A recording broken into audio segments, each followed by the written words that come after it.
안녕하십니까? 네, 안녕하세요. 네, 새벽의 얼굴은 아이의 얼굴이고, 아이의 얼굴은 늘 밝은 얼굴이고, 축복의 얼굴입니다. 하나님께서 오늘 또 우리에게 밝은 은혜를 주실 줄로 믿습니다. 어느 대학교 심리학과에서 다음과 같은 실험을 했다 그럽니다. 두 개의 큰 물통에 물을 가득 채우고 몸집이 비슷한 쥐 두 마리를 그 안에 이제 넣은 겁니다. 똑같은 조건인데 한 가지 차이점을 두었는데 한 물통에는 여러분 뚜껑을 닫아버린 것입니다. 한 뚜껑은 그 뚜껑을 열어놓은 것이죠. 그러니까 물통에 빠진 쥐가 본능적으로 헤엄을 치기 시작한 것입니다. 그렇지 않겠습니까? 그런데 우리가 예상할 수 있겠습니다만 이 뚜껑이 닫혀 있는 물통에 빠진 쥐는 출구가 보이지 않자 쉽게 포기했습니다. 금세 헤엄치는 것을 중단하고 4분이 채 못 되어서 바닥에 가라앉았다 그럽니다. 근데 이 뚜껑이 열린 물통에 빠진 쥐는 무려 36시간이나 쉬지 않고 헤엄을 쳤고 실험이 끝날 때까지 살아 있었다는 것이죠. 절망한 쥐는 곧 죽었고 희망을 버리지 않는 쥐는 살았습니다. 흔히 이런 말이 있습니다. 살아있는 한 희망은 있다. 사실 정확히 말하면 이것입니다. 희망이 있어야 살 수 있는 것입니다. 희망이 있어야. 사랑하는 여러분, 이 땅에 예수가 희망입니다. 이 새벽에 우리가 예수를 바라보면 구원을 얻고 예수를 바라보면 예수와 함께 우리의 인생의 발걸음을 내디딜 수 있는 것입니다.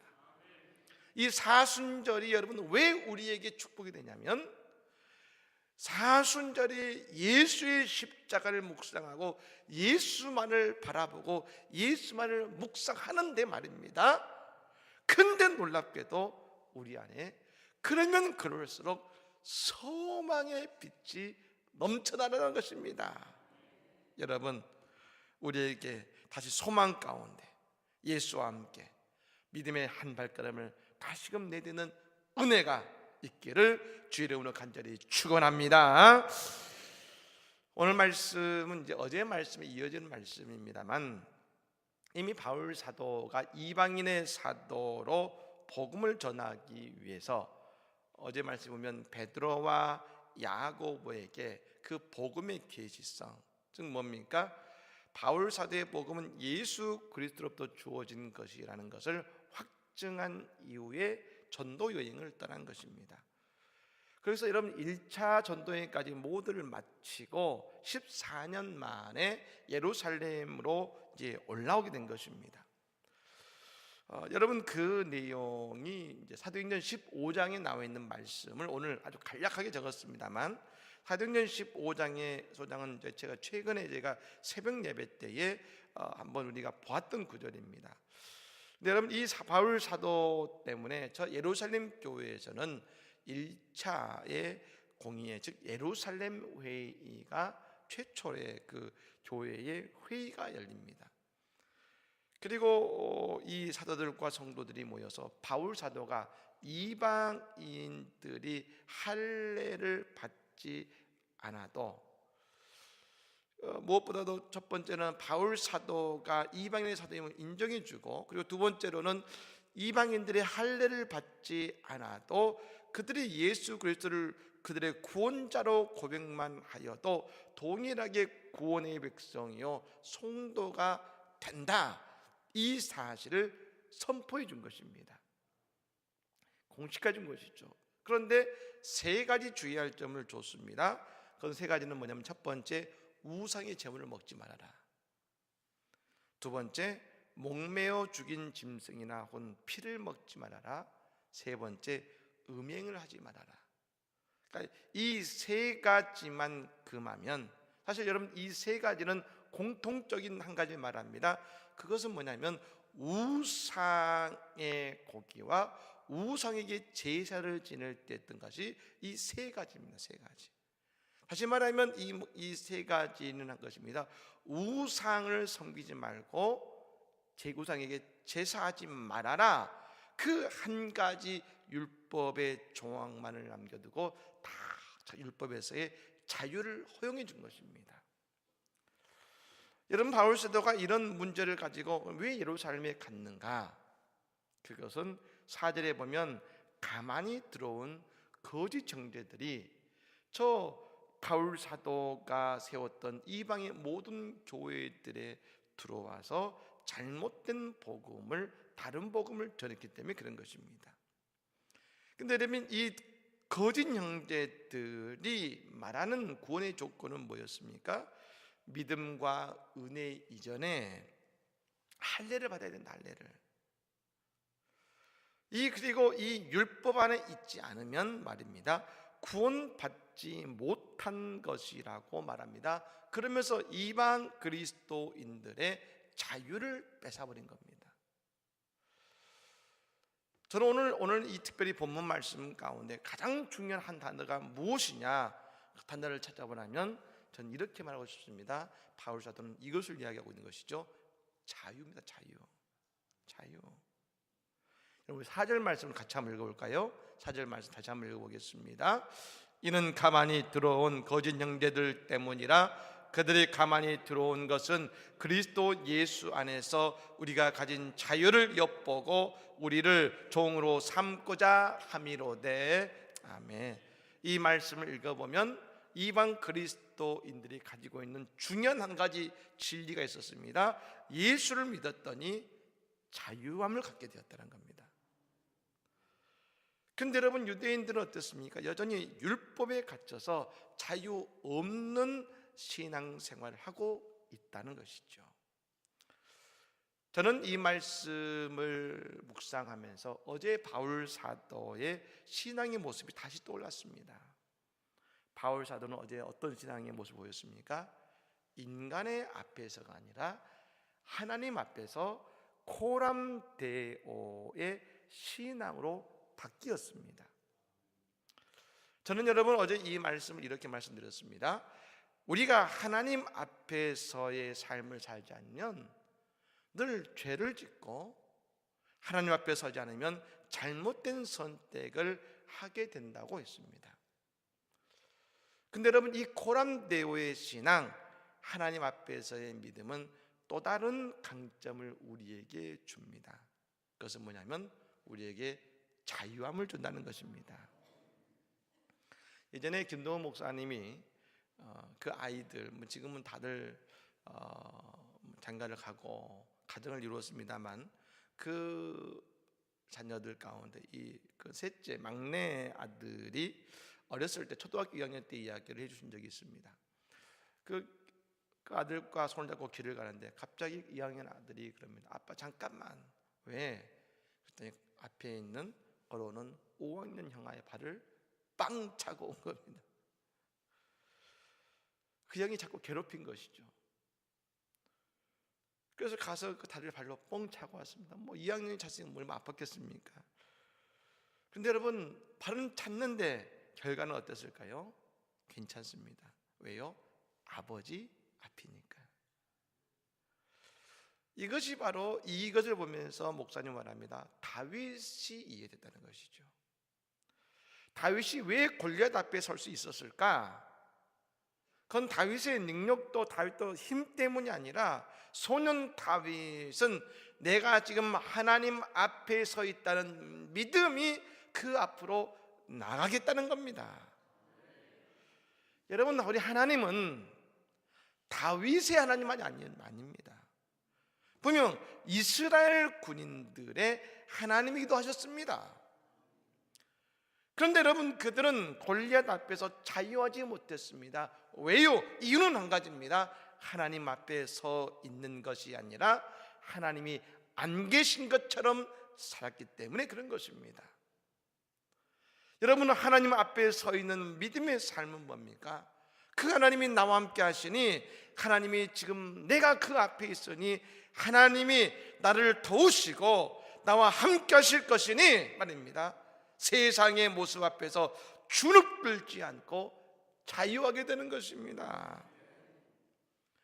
바울 사도가 세계를 돌면서 전도를 했습니다. 근데 그때마다 바울은 수많은 우상과 싸워야 했습니다. 그 땅의 마귀들과 싸워야 했습니다. 그런데 그때마다 바울 사도는 이겼고 승리했습니다. 왜요?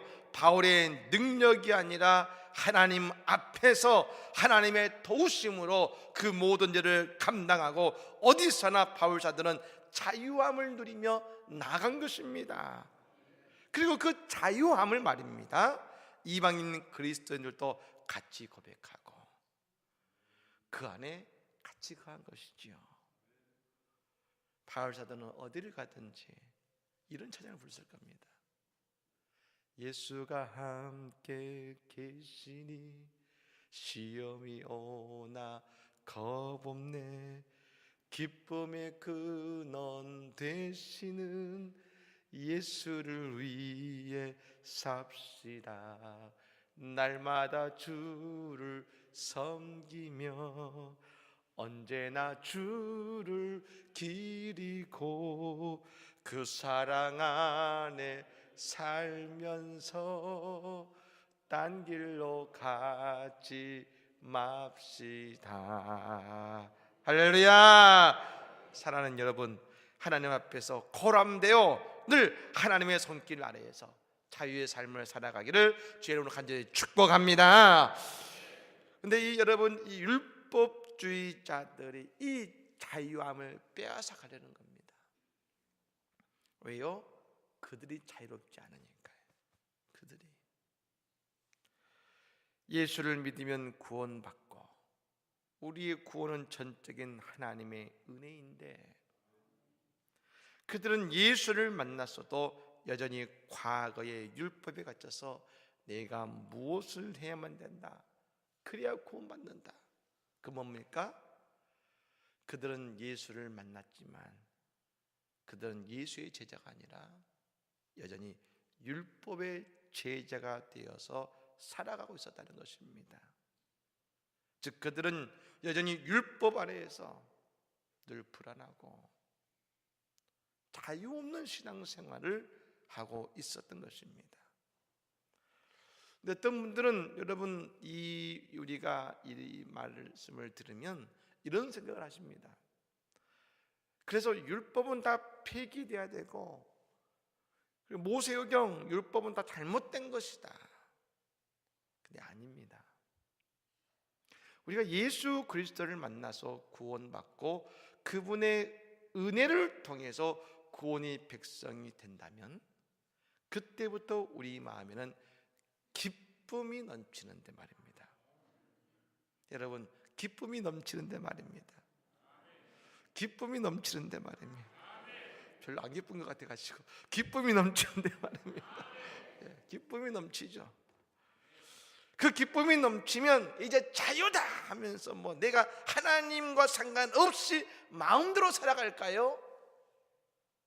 이제 자유다 하면서 마음대로 살아갈까? 아니죠. 오히려 그 은혜가 감사해서 늘 하나님과 동행하고 하나님을 위해 살아가니 그 율법을, 하나님의 말씀을 기쁨으로 순종해 나가기 시작했을 것입니다. 여러분, 그래서 우리가 은혜 받으면 뭐가 갈급합니까? 은혜 받으면 갈급해지는 게 있습니다. 하나님의 말씀이 갈급해집니다. 왜요? 그렇게 살고 싶었어요. 말씀대로 살아보고 싶었어요. 그게 은혜의 열매입니다. 은혜의 열매. M.R. 다한이라고 하는 학자가 이 율법과 그리스도 안에서 우리가 얻는 자유의 관계를 하나의 이야기를 통해 잘 설명해 준 적이 있습니다. 어느 날 한 남자가 하녀를 한 명 고용했습니다. 그 하녀가 그리고 하녀에게 집안에서 지켜야 될 조항을 만들어서 주었습니다. 3가지였습니다. 첫 번째, 아침 6시에는 기상해야 된다. 두 번째, 7시까지 아침 식사를 준비해야 된다. 세 번째, 아침 9시까지 청소를 해야 된다는 뜻이. 그리고 그 조항을 주면서 말했습니다. 만약 이 가운데 하나라도 지키지 않으면 우리 집에서 나가야 된다. 그 하녀에게 그걸 준 것입니다. 이때부터 하녀는 늘 고민할 겁니다.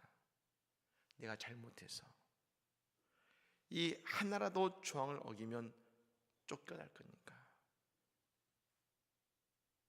내가 이것을 반드시 지켜야만 돼. 그 조항이 무거운 짐이 될 것이고 자유가 없을 것이고 늘 불안할 겁니다.